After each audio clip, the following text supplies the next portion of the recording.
Shanghai. I'm originally from Germany, but I've been living in Shanghai for 21 years now. I'm by background a PhD chemist, but why I'm here today is because I like watching birds and taking photos of birds. At some point I just read about people liking birds and watching birds, so I started looking for them a little bit in the neighborhood. And then I took some photos of them with a cheap camera and found that interesting, and then it just escalated from there, so that now I really spend a lot of time on that. My car is a little bit embarrassing because you can see it's very dirty. The reason, because I like to go bird watching, you often take roads that are dirty, and I don't really care anymore about how the car looks. What you can see inside is there's a foldable bike inside there, because some of these places you can only get to by a bicycle. In the back there's a lot of birding stuff. Sometimes I get stuck in the mud, so I have these plastic things to get me out of the mud. I have food here, like these heat up rice things. I have spare clothes because sometimes I get wet. I have some things like strings to pull the car out of the mud if necessary.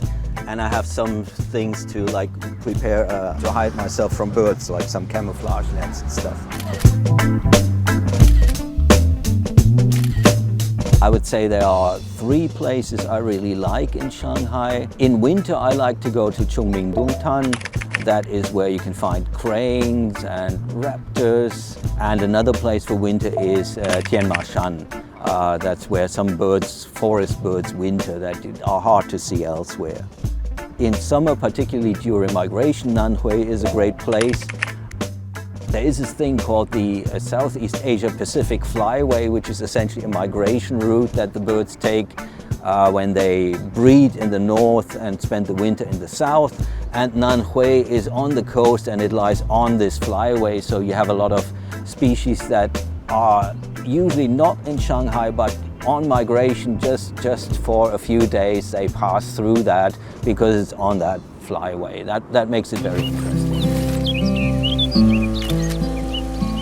I love owls, so there's something called the Oriental Scops owl, Hong Jiao Xiao, I think in Chinese. That's a very cute little bird. I love cats, and I have 13 cats at home, all ex-homeless cats. And of course, if you look at owls are sort of the equivalent to cats, and even in the Chinese name Mao Yin, which is kind of my favorite Chinese word, because I think it's such a cute name to give owls.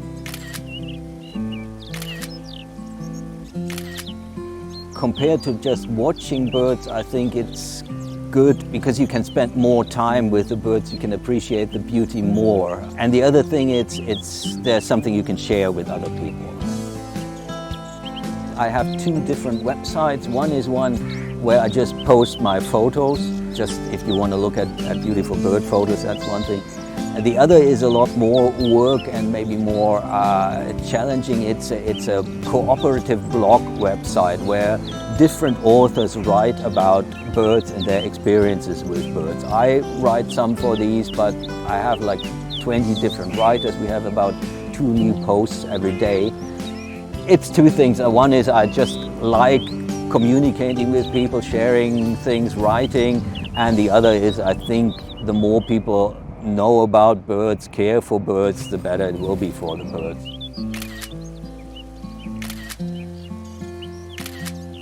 To say something positive, what is good, they have this hotline when sometimes I report like there's people catching birds with a net and so on. I call them, or I ask some Chinese friend to call them, and they react very quickly. And there has been a lot less catching of birds in Shanghai. I've seen some of these habitat cleaning activities. The younger birders, like 30 and below or 40 and below, they are very environmentally conscious. And then there are these bird watching activities. I just got invited to another one where they sight birds and list them, so that's good. I think generally it's positive for the younger people.